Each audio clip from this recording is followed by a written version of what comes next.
I just want to review the differences between ACE inhibitors and ARBs. Remember, ACE inhibitors, the prototype being enalapril, inhibit the conversion of angiotensin 1 into angiotensin 2 by inhibiting the enzyme ACE that's responsible for doing that. And of course, ARBs, or AT1 receptor antagonists, actually compete with angiotensin 2 at the receptor level and prevent angiotensin 2 from binding to the angiotensin type 1 receptor, which is primarily responsible for vasoconstriction and fluid retention, which ultimately will drive up arterial pressure if left unopposed. And so the prototype here is losartan.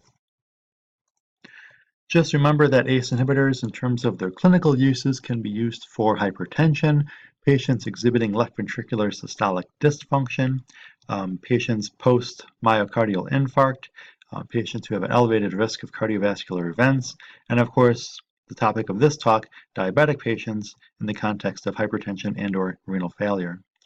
Clearance, of course, clearance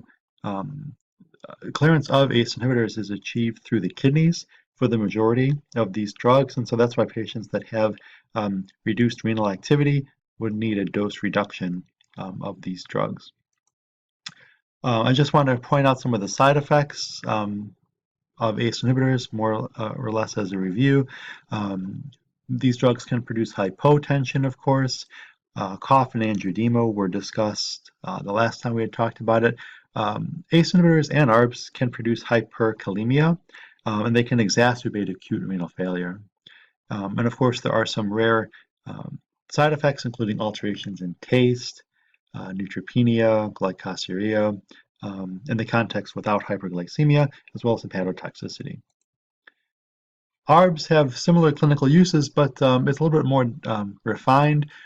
Pretty much all the ACE inhibitors are essentially equally efficacious. There are some exceptions to that, but the ARBs have a little bit more defined clinical use. And so in the context of hypertension, really any or all of them can be used to treat hypertension. In the context of patients with left ventricular systolic dysfunction, those three can be used: candesartan, losartan, and valsartan. If you want to prevent stroke in patients with left ventricular hypertrophy and hypertension, losartan would be your go-to drug. Patients that have a history of acute myocardial infarcts, ARBs would be an alternative to ACE inhibitors.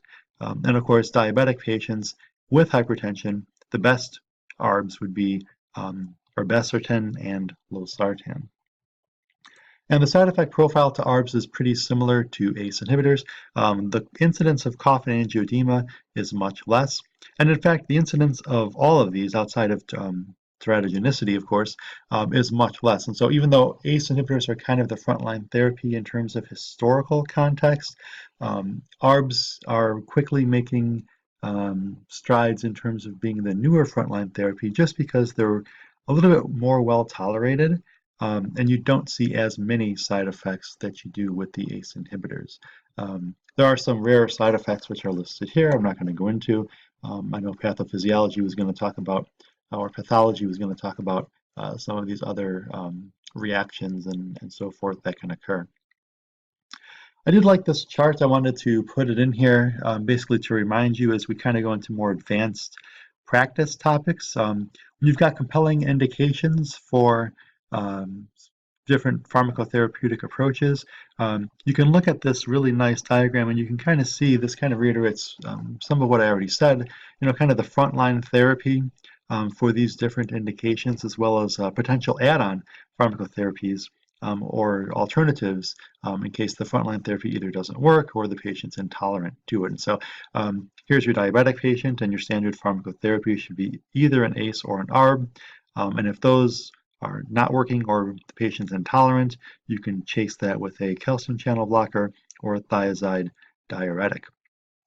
Likewise, with chronic kidney disease, ACEs and ARBs are kind of the frontline therapy as well. So this is really just to kind of remind you the importance of these drugs, and we highlighted some of the unique outcomes to the use of these drugs in the context of renal physiology and renal pathology. This is a nice summary slide of the drugs that are available with both their generic name and their brand name listed in parentheses. Okay, so this is the end of looking at ACE inhibitors in the context of kidney disease.